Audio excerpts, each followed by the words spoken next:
আপনাদেরও শান্তি বর্ষিত হোক। আশা করি সবাই ভালো আছেন। তো সুখবর অলরেডি সবাই পাইছেন।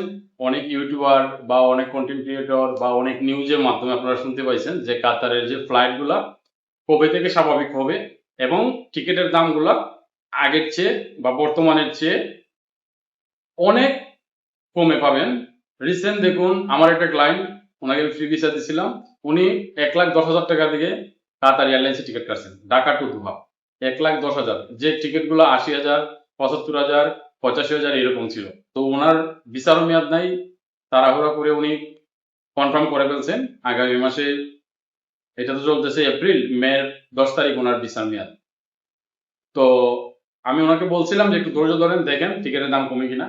তো যাই হোক, উনি তাড়াহুড়া করে প্রায় 1,10,000 টাকা দিয়ে কিন্তু টিকিটটা ক্রয় করছিলেন। তো এখন আপনারা ইতিমধ্যে শুনতে পাইতেছেন যে এপ্রিলের 20 তারিখ কাতার সিভিল এভিয়েশন বা তাদের যে অথরিটি আছে, আকাশ রুট বা বিমানের যে নিয়ন্ত্রণ যারা করে, তো যাই হোক এগুলোর নাম হাবিজাবি বলার প্রয়োজন নাই। আপনারা অনেকে আমার মুখ থেকে শোনার জন্য অনেকে আমাকে মেসেজ দিতেছেন, ইমেল করছেন, ধন্যবাদ আপনাদের। অনেক ভিডিওতে কমেন্ট করছেন যে ফ্লাইট নিয়ে কিছু বলার জন্য।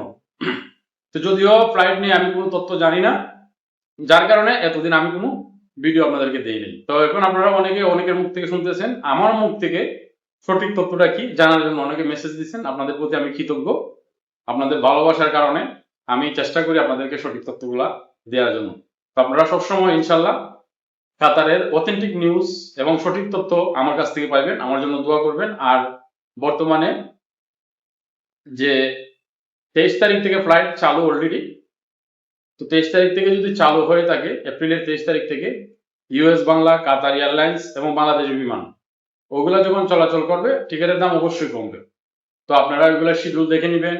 এবং এটা 23 তারিখ থেকে চালু হবে, তার মানে আগামীকাল 23 তারিখ, এপ্রিলের 23 তারিখ থেকে চালু হবে। যদিও কোনো কারণে মিস হয়, ইনশাআল্লাহ সমস্যা নাই, নেক্সট ফ্লাইট দিবে তারা।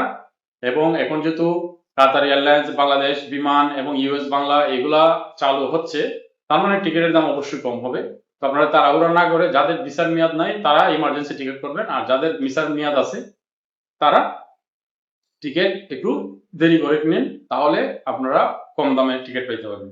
তো মূলত এটাই আজকের বিষয়। আশা করি আপনারা বুঝতে পারছেন। তারপরেও যাদের কাজ নাই, এই যে এটা আমার গ্রুপ, আপনারা ওইখানে অ্যাড হয়ে থাকবেন।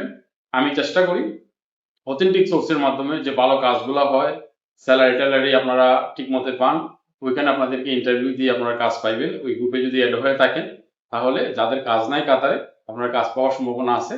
আর যাদের ভিসা জটিলতা, বিভিন্ন সমস্যা নিয়ে আপনারা তো আমার সাথে হোয়াটসঅ্যাপে কথাই বলেন, ডেসক্রিপশনে আমার নাম্বার দেওয়া থাকে, মেসেজ দিয়েন, সমস্যা নাই। সবাই ভালো থাকেন, সুস্থ থাকেন, আল্লাহ হাফেজ।